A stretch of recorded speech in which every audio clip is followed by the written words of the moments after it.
Raider Nation. Thank you for joining us on the Only Nation podcast, brought to you by the Raider Ramble. My name is Heidi, but you may know me as Kevlar Prom Dress or even Raider Ladybug. I'm here with Raider Homer and T3 Raider Facts, and we're ready to talk some Raiders football together. Always ready to talk Raider football, especially with OTAs going on. You know, today we're going to take a look back at what was and what might have been, so let's get started.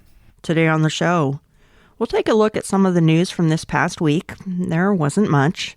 And then we'll answer a question from one of our listeners and dive into past drafts and past free agent signings. This should be good. All right, Raider Nation, this is the Only Nation podcast, so we want to hear from the Only Nation.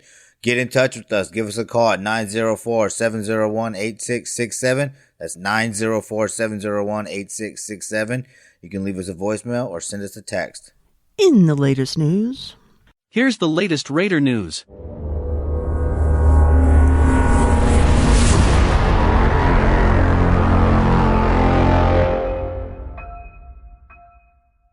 The same day that we released last week's episode and talked about David Irving and the potential impact he could have on the defensive side of the ball, we received word that Irving had been released by the Raiders.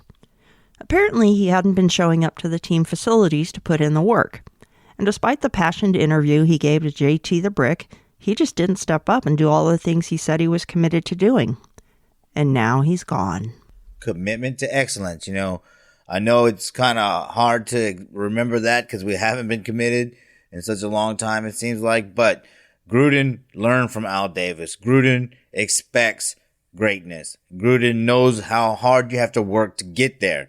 You know what I mean? Gruden coached Hall of Famers. I mean, this guy knows what he's doing, and he's ready to win again and prove everybody that's been talking bad about him wrong, you know, and show that he is still able to coach. And it starts with, you know, making tough decisions like this. David Irving, if you're not going to show up, you're out.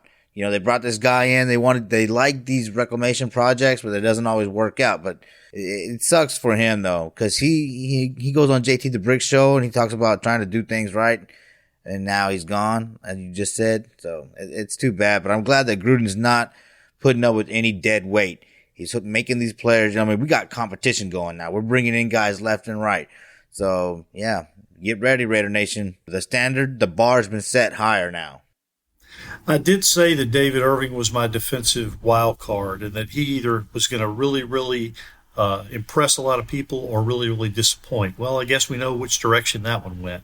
I feel sorry for the young man. As upset as I am with him, I'm more upset really for him because this is a guy who's got a ton of potential. And if he could just get his head screwed on straight and play into that potential, I think he really could make a huge impact. Unfortunately, he's now been bounced out by 3 teams. It might be his last shot. So I wish the young man well, but this could have ended up so much better and could have ended up being such a good reclamation project and a good story, and the Raiders would have benefited as well as the rest of the league, I think. But, well, we wish David Irving well, but he had his chance. Yeah, Gruden stuck by his guns. He didn't draft anyone that opted out last year, and he doesn't want anyone that isn't there 100% grinding. And this is an example of him putting his foot down and saying, no, you're not in it. Gone. Goodbye. The Raiders released their preseason schedule for 2021. They will play 3 games. The first will be at home in Allegiant Stadium against the Seattle Seahawks. That will be on Saturday, August 14th at 6 p.m. Pacific. The second preseason game will be at the Los Angeles Rams on the road at the new SoFi Stadium on Saturday, August 21st at 7 p.m. Pacific. And the third game will see the team traveling to San Francisco to take on the 49ers on Sunday, August 29th with a 1 p.m. Pacific start time. So basically, the Raiders will have 3 home games. There we go. Absolutely. Now, I will tell you, I typically am not excited by the preseason, except football's getting started. But after having had no preseason last year, I am really looking forward to this season and paying particular attention to every single player on the team that plays. And we'll see how this team comes together. But I'm really looking forward to it. And you're right. Having 3 home games is a nice thing. You know, I like preseason. I missed it last year. Again, there's a lot of players on the roster right now, so I like to see them compete. You know, I like to see them on the field. Andre James, I remember him playing well in the preseason. And so now, I feel confident that he can step in and play well now, especially, his 4-year guy, so yeah, that's the importance of preseason. But yeah, especially after last year, no preseason at all. The more football, the better. Let's get back to normal, and then the fact that they're 3 home games, that's kind of strange. But hey, the NFL loves being in Vegas, and they're going to take advantage of that every opportunity that they can. Well, Homer, you realize the 3 home game thing is kind of a tongue-in-cheek comment, right? Oh. Oh, yeah. We own LA. We own the Bay. San Francisco. Oh, man. But anyways, yeah, still, the NFL loves Vegas. But yes, anytime we go back to the Bay, it's going to be another home game. And LA. And LA, yes. Hondo Carpenter on the Raider Maven page at SI.com has put together a terrific article on the top 5 Raider defensive ends of all time. You can read about Howie Long, Greg Townsend, Ben Davidson, John Matuzak, and he has even inserted current Raider Mad Max Crosby in the mix. Where's Khalil Mack? He's in Chicago. All right, let it go. No, the Raiders, I hope that our defensive line gets back to the days of Greg Townsend and Howie Long. Those were some badass defensive lines. We need that, there's, few and far between players that have played well on the defensive line. We went over all that. Man, hopefully Mad Max Crosby can really become that next guy, and Yannick Ngakoue, so I'll have to definitely check out this article. But, man, we need those defensive guys to show up this year, starting with the defensive line. I was just going to mention, I've got no problem at all if he had to redo this article in a couple of years and insert the name Yannick Ngakoue as one of those top 5. That would be cool. Check out a special television series on Vice TV, The Raiders, the NFL's Dark Side. It will focus on those tough, legendary Raider teams of days gone by, with special appearances by a friend of our show, The Violator, Wayne Mabry. Check out The Raiders, the NFL Dark Side on Vice TV. Yeah, and I just saw that promo before we started to air the show. It looks really, really good. And having Wayne Mabry on there and talking about the toughness of the Raiders and talking about all those teams of days gone by, it really brings back that passion and that old school feel of the Raiders and how special they used to be and how just awesome and dominating they used to be with that Al Davis spirit. So I'm really looking forward to this series. You know what? I can't wait to see Wayne on there. It's an honor to call Wayne a friend. And, T3, good call putting this in the spreadsheet before the episode started to record, man, because I'm excited to see this show. I didn't really even realize that. I'm going to have to talk to Wayne, like, hey, man, did you tell me about this or what? Because I wasn't sure about this or I didn't know about this. So, man, this is something I'm definitely going to have to check out. Today we're going to have an interesting discussion. One of our listeners asked us who we thought was the most underrated free agent signing over the past 20 years. Then they asked who we consider to be the biggest what-if draft pick over that same period. Someone who we had high hopes for who just didn't pan out. We're going to start with the draft picks, and I will lead off with the player who may be the biggest draft bust of all time. That pick happened with the number 1 overall selection in 2007, Jamarcus Russell. Wow, where do you start on this guy? First overall selection. He held out and didn't sign his contract over 6 weeks. He signed a 6-year contract for $69 million with $31.5 million in guarantees. That contract hampered the Raiders and handcuffed them for a long time. We paid out on it years after he was gone. He looked good on paper. He had been Alabama Mr. Football. He'd won the national championship, first team All-SEC, won the Manning Award. And he totally fizzled out in the NFL. He had no motivation. Didn't care. Loved his lean. But yeah, I was going to say that purple drink got to him. Yeah. He just, it was a huge bust. And the what if comes in when you look at who was drafted after him. What could we have done? Calvin Johnson, Joe Thomas, Marshawn Lynch, Adrian Peterson, Patrick Willis, Darrell Rivas, Joe Staley, Lamar Woodley, Steve Smith. Wow. What would have happened if we would have drafted one of those? What would have happened if Jamarcus would have even taken it seriously and shown up to play football? We'll never know, but like I said, possibly the greatest draft bust of all time. Fun fact about the draft, though, that first round was 6 hours and 8 minutes long. Longest round of any NFL draft in history. You know, they say timing is everything. And he was able to make it in under the wire for all those draft picks that were able to come in and get all that bonus money up front. And you wonder if the motivation might have been different had he been drafted years later.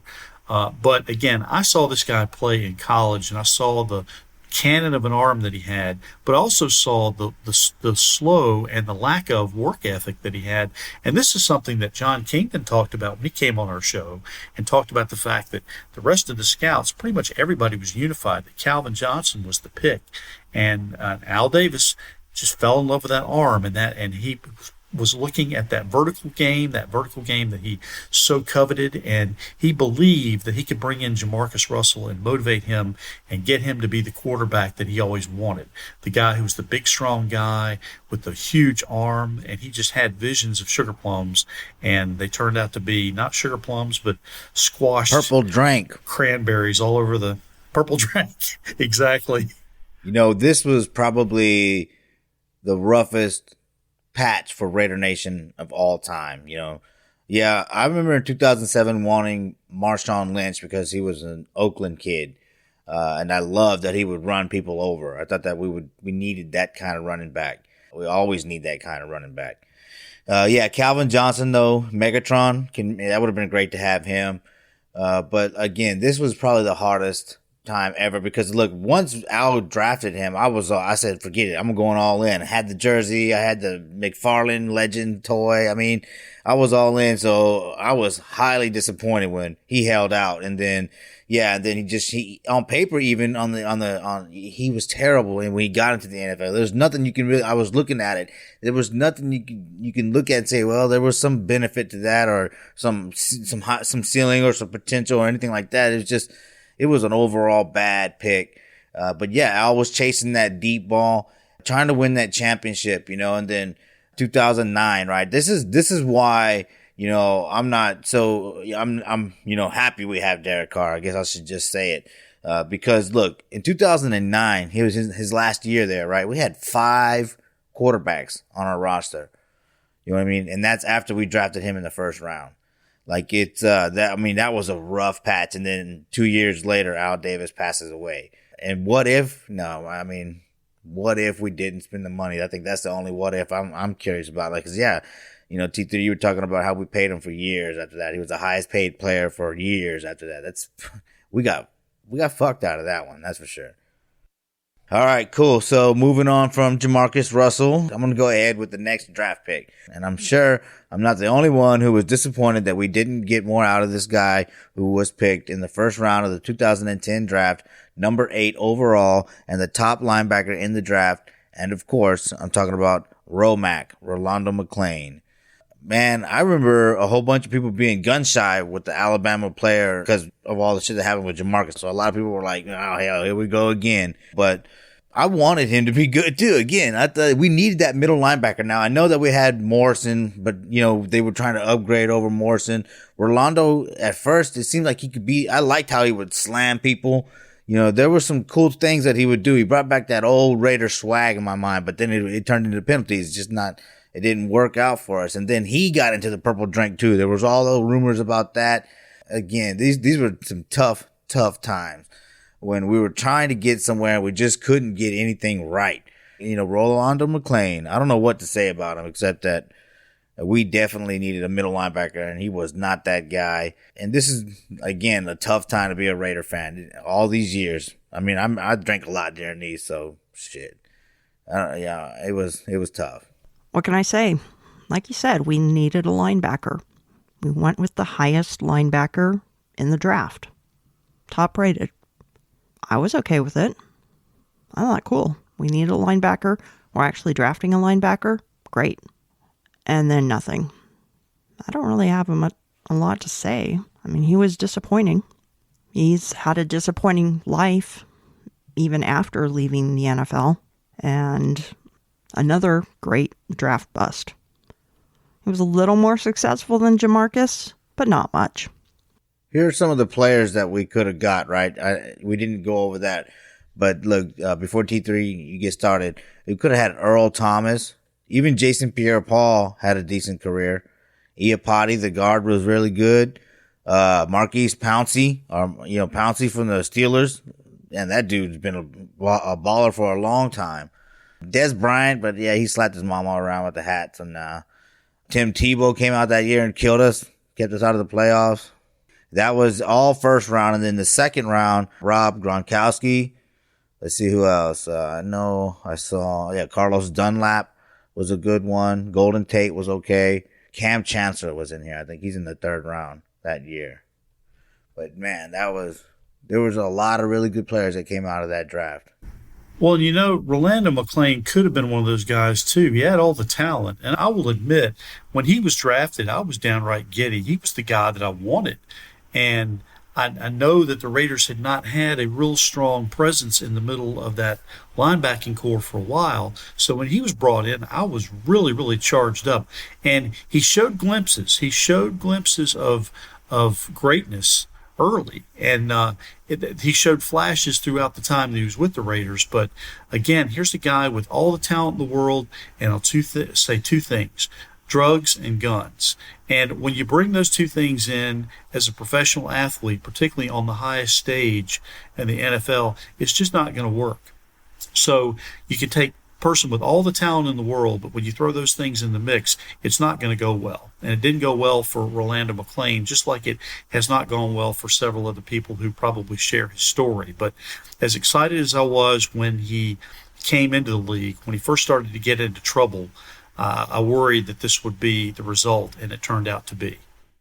Now, this one may surprise you all a little bit. I'm going to go back to the 2009 draft.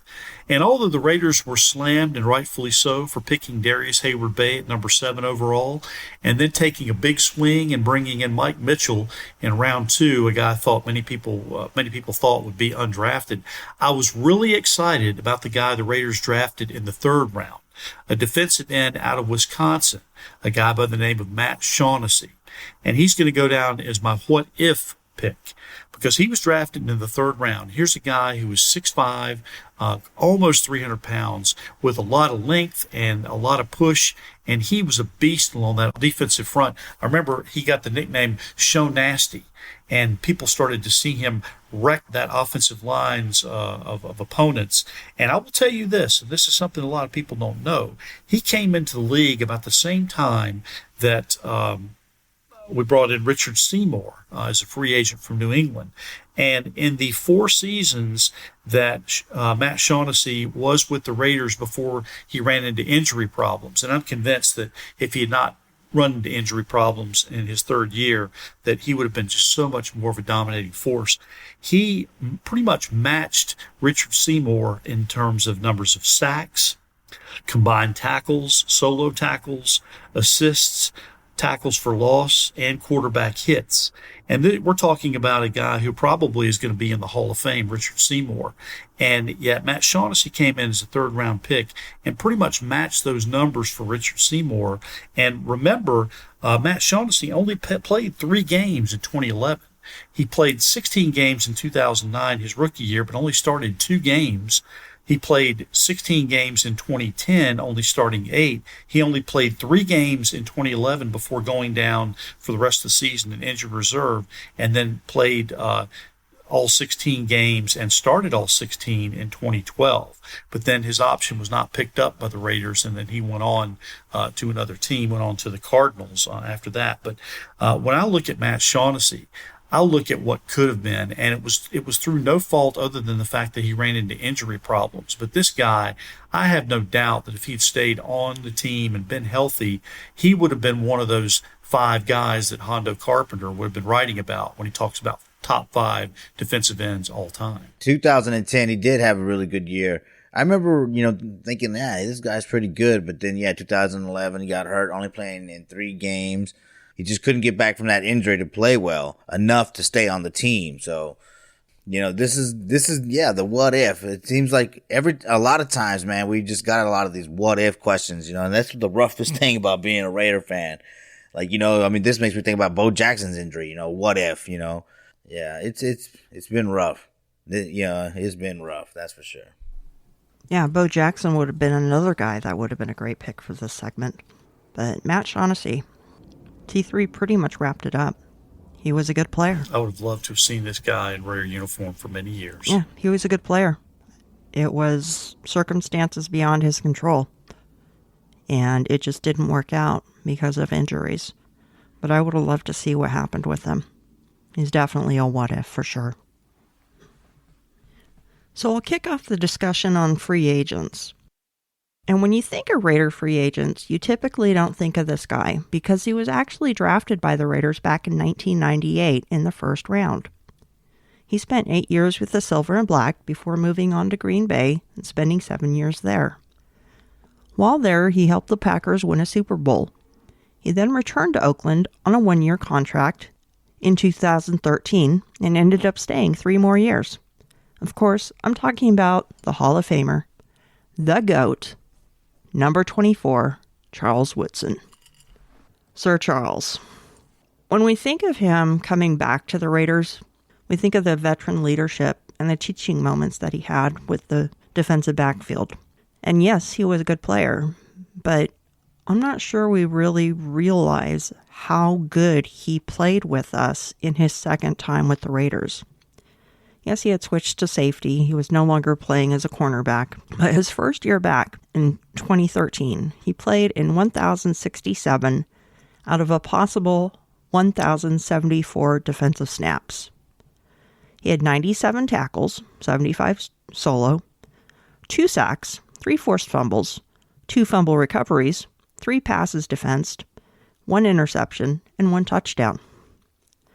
In 2014, he had 111 total tackles, 4 interceptions, 8 passes defensed, 1 fumble recovery, and 1 sack. And to wrap up his career, his final year, he still had 74 tackles, 5 interceptions, 9 passes defensed, 1 forced fumble, and 4 fumble recoveries. He's the GOAT, Hall of Famer. I think he's just not thought of as a free agent because he was a Raider that we drafted. So when I think of underrated free agents, I think of him. But not only because he was drafted by us, but also because the spectacular seasons he had in his free agent reign that we might not think about. We know he played good. I'm not sure we realize how good. And, the one thing that I hate, and Heidi, you have just pretty much put everything that I would have liked to have said and highlighted it beautifully. But the one thing that I really hate is the fact that Charles Woodson retired 1 year before the Raiders went back to the playoffs. And when he came back as a free agent, I just hate that he wasn't able to be with the Raiders when they finally returned to the playoffs, which is something that he was always gunning for when he returned, was to get the Raiders back. And they were right there almost, but not quite for the time that he was there. The other thing that I will comment is on what an ambassador for the Raiders and what an ambassador for the sport. He wore number 24, which was worn by legendary corner Willie Brown. And I can't think of a better person to carry on the Willie Brown tradition of going up onto the stage at the draft and telling everybody to take care of their mothers and wishing everybody happy Mother's Day. That was something that Willie Brown took a lot of pride in. And I just love the fact that was then turned over and picked up by number 24, Charles Woodson, right after Willie Brown passed the first year. But kudos to everything he's done for Raider Nation. Again, we don't typically think of him as a free agent since he was drafted, but he filled both voids, filled them well, and continues to be a very proud member of Raider Nation. I've said it on this podcast and on my show many times. I remember back in 1998 running to the school, getting the paper and checking to see if we drafted Charles Woodson. And we did, and I was excited. I was upset when he left. I was happy for him that he got a Super Bowl, but I was more happy when he came back. And he was definitely, a leader on that team and showed, people like Derek Carr and Khalil Mack how to become professionals. And yes, the fact that he loved the fans the way that he does and loved Oakland the way that he does, always throwing up the O, connecting with the fans like he did. Yeah, he's definitely the GOAT. And I'm glad he's going to the Hall of Fame. First ballot. Yes, Tom Flores, it took him a while. He should have been in first ballot as well. But, Charles Woodson is definitely a first ballot Hall of Famer. And I'm excited to be there to see him go into the Hall of Fame. All right. So my choice, I think one of the most underrated free agents that we've ever signed is Seth Roberts. Now, I know a lot of people are like, what? You just talked about Charles Woodson. But Seth Roberts, come off of the practice squad, came in and was Mr. Clutch for about 2 or 3 years, right? I know he played with us for 4, but for about 2 or 3 years, he was Mr. Clutch. I think in one span, the Raiders were 7-0 when he caught a touchdown. You know what I mean? He was just on fire. He was dangerous coming in, out of the flat. He would be able to split defenders coming across the middle.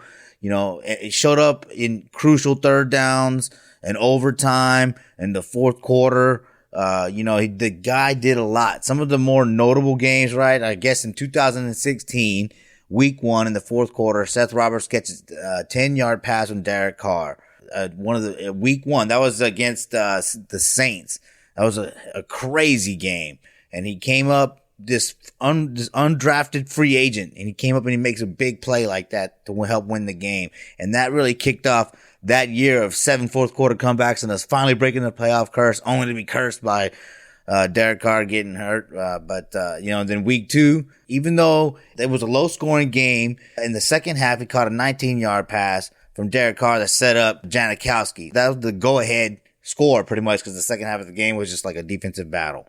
It came up when we needed him to, and then we were able to hold on to the win. And then in week 8, in overtime, he catches the 41-yard pass versus the Buccaneers, and Derek Carr is probably his best game ever, and splits the defenders like we talked about and takes it all the way to the end zone to win the game for us. Then again in week 13 that same year, he caught a pass for a 2-point conversion. He did that a couple times. I think he had like 3 2-point conversion catches that all meant something. They were all meaningful. He had 13 touchdowns in 4 years. All this just undrafted free agent. One of the better signings that we've ever had. If we could get all of our free agents to perform the way that Seth Roberts did, we'd be 4 or 5 times Super Bowl champions easily by now. But Seth Roberts, in my mind, we got the most bang for our buck when it came to him. And not to mention that we got to meet the guy twice and got his autograph twice, but the guy was a damn good player for us. And I wish that he would have stayed around a little bit longer. But then, Gruden came and things changed. But now we got Renfro. I loved Seth Roberts. Was he the number 1 receiver? No. But I loved him. And when you mentioned his name, my thoughts immediately went to that Buccaneers game. That play where he split the receivers and ran into the end zone, threw the ball up. Wow. That's how I'll always remember him. That, and like you said, the streak when he first came over of us winning every single game where he caught a touchdown. I think of Seth like I think of Andre Holmes. Underrated, not the first guy that you thought of when you thought of a Raiders wide receiver, but I loved them. I loved both of them. But Seth, I definitely agree. Totally underrated. No respect. And he was a very important part of our team. Hummer, I got to give you credit for this one. This was a good pull on your part. Seth Roberts, I don't think there's any receiver that the Raiders have had that worked any harder than Seth Roberts did. And when he first came in, I thought, no, there's no way this guy's going to make the team. And he did. And he's one of those guys that every time you count him out, he would always come back and he would work hard and get open and make that big catch. And you mentioned Hunter Renfrow, and I think that's another good association. There's another guy who's really, really underestimated and underthought of, but who comes up with the big catch. Seth Roberts could run routes. He could get open, and he could make that big catch. And I don't think he was utilized nearly as much as he could have been, or maybe even should have been. And like you, Heidi, I remember that overtime game where he split the defense and made that crucial catch and run for the touchdown and threw it into the stands. And we were riding high at that time. And we were so happy to be members of Raider Nation, seeing that we were on our way up. And to have an unsung guy like Seth Roberts kind of lead the charge was really, really kind of cool. Yeah, I mean, he was on a team, where he had to compete against for playing time with Michael Crabtree and Amari Cooper. But again, like I said, the guy always showed up when we needed him to, with a toe tap catch or a bomb or something out of the backfield and take it 30 yards, or on 3rd and 8. He makes. Remember, I think that was against the Titans on 3rd and 8. We had to get it, and we ended up winning the game, but it hit him in the hands, and then he had to turn around and he grabbed it, and there was 2 defenders all over him. I mean, the guy, go look at his highlight video from, I think Machiavelli Raider made it on YouTube. I was checking it out. That was that dude, he was clutch. If he made, because Crabtree and Cooper, they were worried about the opposing defenses were worried about those two. So when Seth Roberts seized the moment, stepped up and delivered. And that's what we need out of all of our free agents. You know what I mean? If we can get little Seth Roberts out of all those guys, we're going to the Super Bowl and winning it. All right. Now, originally, talking about free agents, I was going to go with Rodney Hudson, a guy I've been carrying the torch for ever since he arrived from Kansas City, right up until his release earlier in the offseason. And while I have loved Rodney Hudson and certainly hated to see him go, I had to step back and look at all the free agents brought in over the past decade plus. And the guy I've settled upon as the most impactful and most underestimated Raider brought in as a free agent is fullback number 45, Marcel Reese. Now, Marcel just recently came back to the Raiders organization as a senior executive team advisor to the own. And again, Mark Bedane commented when he returned that when Marcel joined the Raider family in 2008, he had an immediate impact on the field, in the locker room, and in the community. And Bedane went on to say, we are thrilled Marcel's returning to the organization and know that his energy, passion, and fresh perspective will have that same impact off the field as we face new challenges and create new opportunities together. So what did he do when he was here? Here's the interesting story. Reese began his professional football career in 2008, playing 8 seasons with the Raiders, making him the longest tenured player on the team at the time. Now, even though Marcel entered the NFL as a wide receiver, many people don't know that, he made a smooth transition to the fullback position, and due to his catching ability and breakaway speed, Marcel was known across the league as a matchup nightmare, and then that term kind of caught on and is now even transcended to players like Darren Waller. Through his career, he earned a host of accolades, including being voted a 4-time Pro Bowler and All-Pro, but the 2 accomplishments most important to Marcel were being voted by his teammates as the NFLPA player representative and then team captain 5 of his 8 seasons with the Raiders. So when you talk about guys who've made an impact, special Raiders and people that are underestimated, you got to put Marcel Reese right up there. Another guy that I loved. I was so disappointed in his last year here, where he had spent preseason with us, but was suspended for the first 4 weeks, and because of that, he didn't stick around. I know he went on to Seattle, I think it was, but his career was pretty much over at that point. He was a very hard worker. He was a grinder. He was somebody that you could always count on to get that yard when we needed it. And we missed that for a long time until we got Alec Ingold. We went through a couple of guys, and they just weren't able to compare. we would compare them to Marcel Reese, and they were nobody. So that gap between Marcel and Alec Ingold is really prominent. He's definitely an underrated free agent signing. You know, we were just talking about Rolando McClain being drafted in 2010 and Jamarcus Russell's last year being 2009. Well, those were Reese's first 2 years, and he was there when Al Davis passed away. He played with us from 2009 to 2015. And while I just said that was one of the hardest times to be a Raider fan, and I still say that, Marcel Reese was like, he gave us hope in that time frame. He was a bright spot in a dark era for the Raiders. He represented us in the Pro Bowl. Damn good guy. I'm glad he got to, play with Derek Carr too. Again, I keep bringing up Derek Carr because I'm excited. Football's coming. Derek Carr's going to prove everybody wrong this year. But, he got to be a part of that with Woodson. He got to see some of these Raider. He's part of Raider history, and he was a free agent. You know what I mean? And that, again, I'm going to say the same thing I said a minute ago. We need all of our free agents to play like Seth Roberts and Marcel Reese. You know what? We just re-signed Carl Joseph, so we need Carl Joseph to come back and play like Seawood. The time is now. I love this podcast. T3, you bring a bunch of knowledge. I'm doing my research, trying to keep up with you. I love going over the history of the Raiders. Marcel Reese was definitely a bright spot in a dark patch for the Raiders.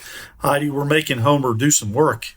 Yeah, what's up with that? I want my purple drink. T3, as an aside, Homer's right. You joining the podcast was such a transformative move, and we are so grateful that you were willing to join us, and you've become such an important part of the team. You write the episodes.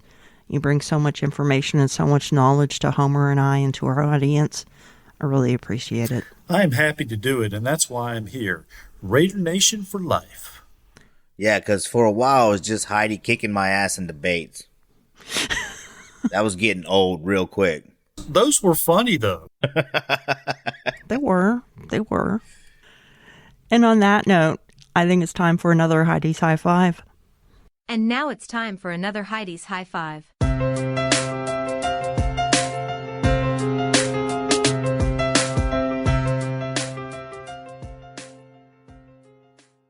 All right, here's this week's version of Heidi's High Five. Number 1, as the Julio Jones saga unfolds, it was reported by Adam Schefter that Atlanta has told teams that are inquiring about Julio that they will be seeking a first-round pick in return. It is pretty much league-wide knowledge that the Falcons will not get a first-rounder for the perennial Pro Bowl wide receiver. Number 2, speaking of Julio, Mick Akers tweeted out that the Raiders have the second best odds of signing Julio behind only San Francisco.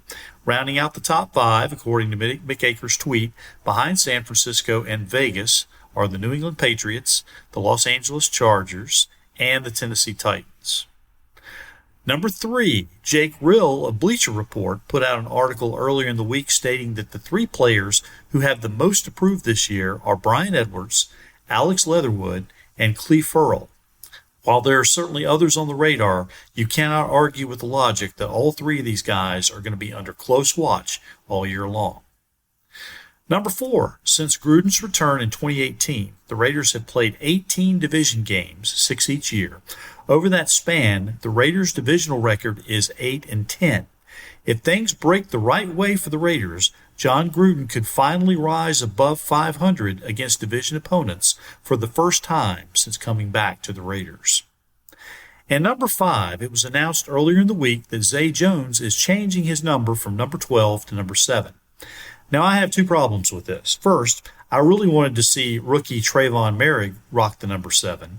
And secondly, Zay Jones needs to focus and concentrate more on simply making the roster in a crowded receiver room than on what number he's going to wear.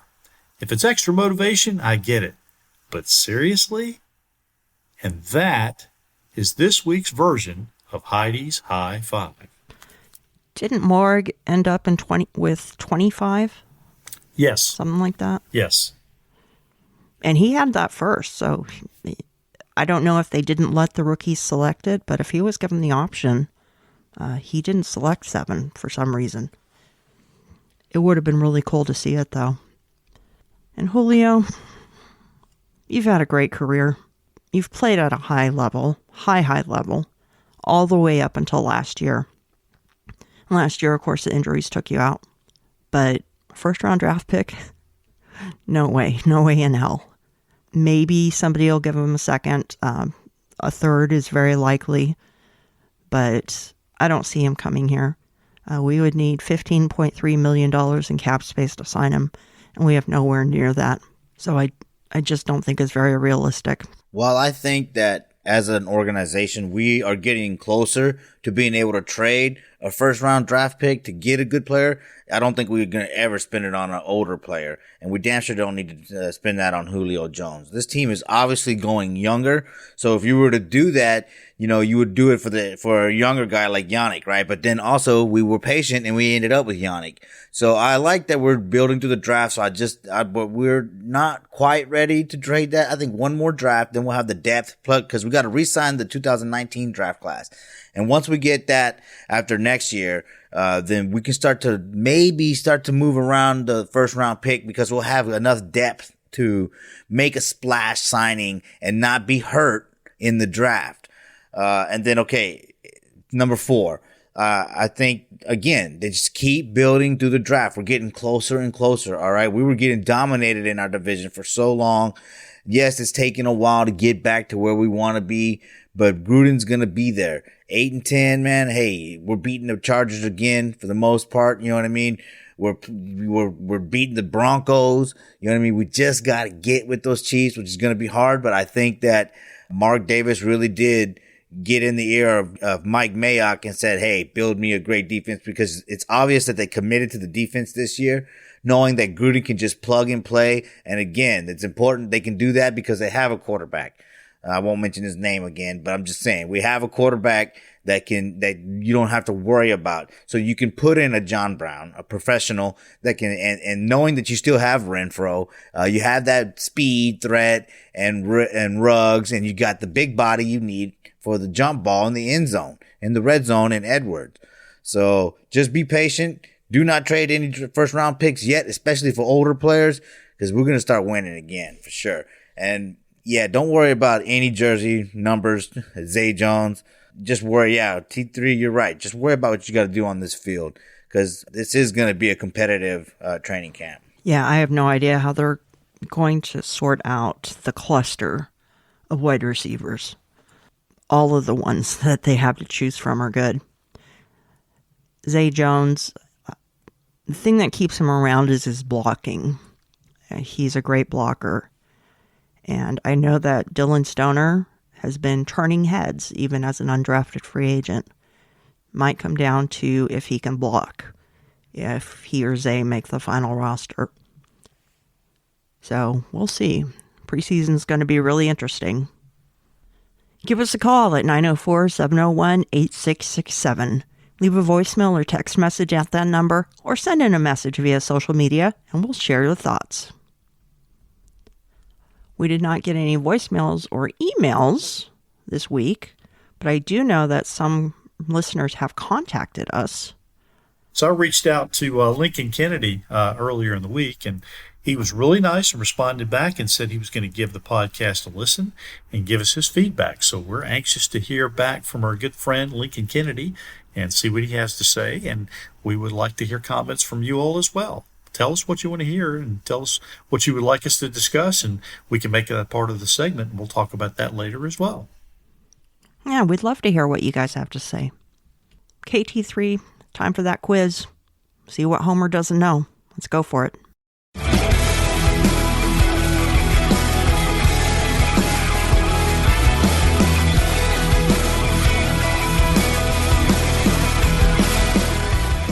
Hey Homer, did you know? All right, now it's time for another edition of Hey Homer, Did You Know? In this segment, I will ask Homer and Heidi and the rest of our listening audience a Raiders-related question with 3 possible answers to choose from. It's multiple choice, so just give it your best guess. So here goes. Here is this week's question. In the book Cheating is Encouraged by Kristin Setting Clark and former Raider Mike Siani, Raider linebacker Monty Johnson recalled the ritual of Hall of Fame receiver Fred Biletnikoff throwing up in the locker room multiple times before each game. Johnson says that the team had a term for this and that every time Freddie threw up, he was calling one of these. Was it A, an elephant, B, a wildebeest, or C, a dinosaur? Homer, what is your answer? I'm going to say B, a wildebeest. Heidi? That's what I was going to go with, because I know what an elephant sounds like. Can't imagine vomiting sounding like what an elephant call would sound like. Dinosaur, we don't know what they sounded like. And I don't think that I know. I think you're overthinking this. Shut up. I'm going to go with B, wildebeest. The answer is C, a dinosaur. Oh. and I guess maybe. So I don't know. Bonnie Johnson came up with this in the book and said he made a strange noise that sounded like a dinosaur, like a brontosaurus. And I guess maybe they got that from I don't know where they got that from, but wherever they did, it's still kind of funny. So every time they did that Freddie would throw up, they would say, "Yep, he's calling a dinosaur." So dinosaur is the answer. I'm just going to start randomly guessing because my odds are better of getting it right. That's what I do. Probably so. That, ladies and gentlemen, is this week's version of Hey Homer, Did You Know? And now it's time for the best segment of the show, Heidi's Heroes.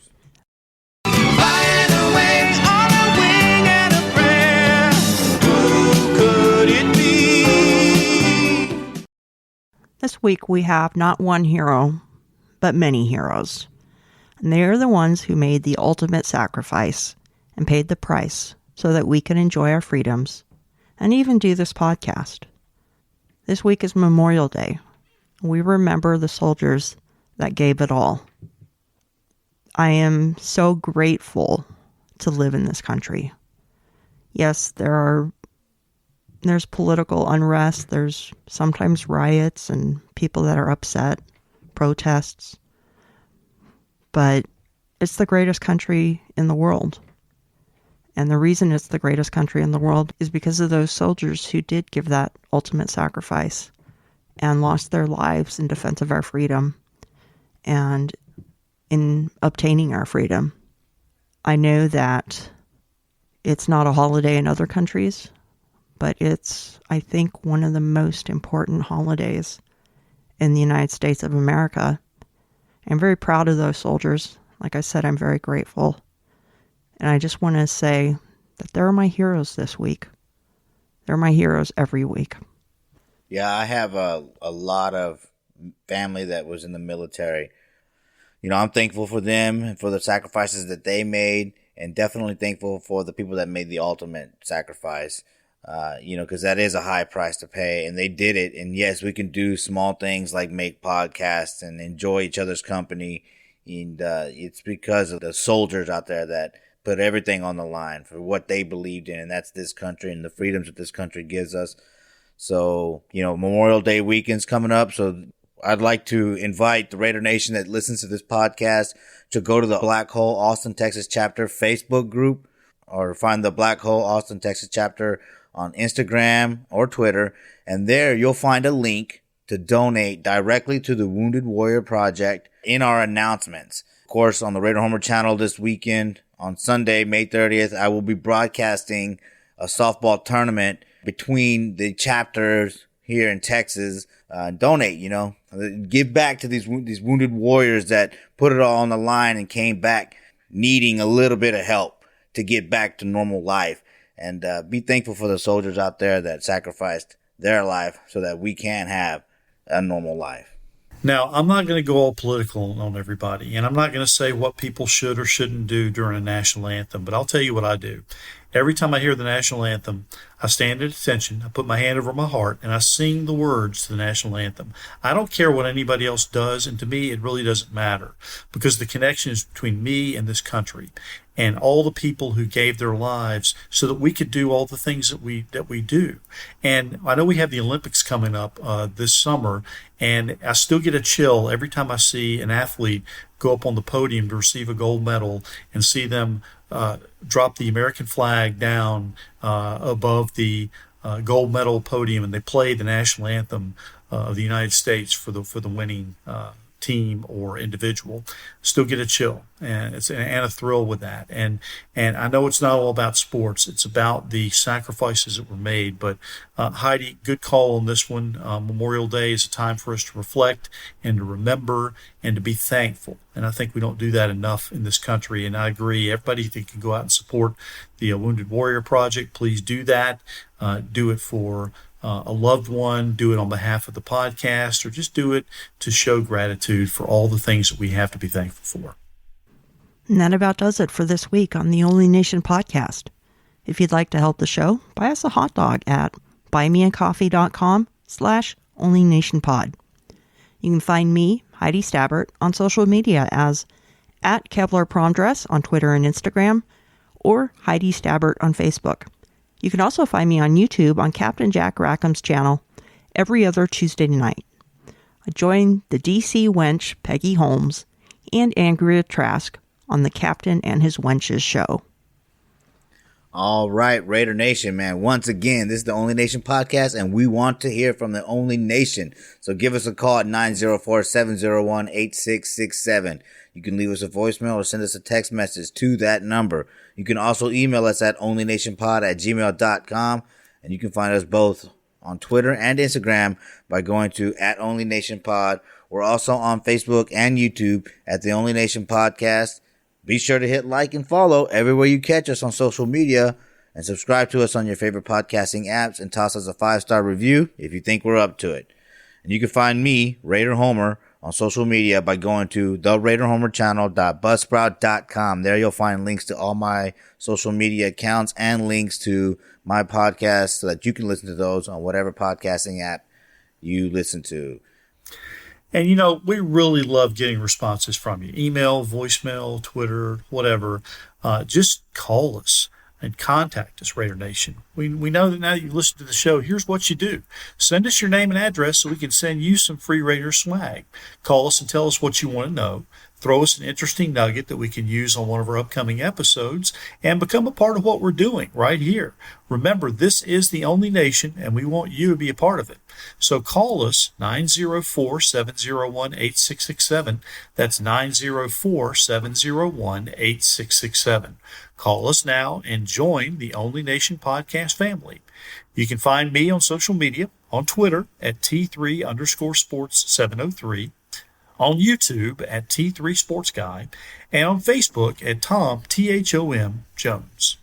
And yeah, I've got some extra swag I need to give away. I've got a t-shirt in, I have a Death Star patch, I have a Raiders mask, and of course the obligatory stickers that we have, bumper stickers, still have a couple of pens. So come on, just send us your address, you'll get it. No charge, we pay the shipping. Stickers! I want stickers. Until next time, everyone, go Raiders. Go Raiders. Happy Memorial Day weekend, everyone. And remember, we're not just a nation. We are the only nation.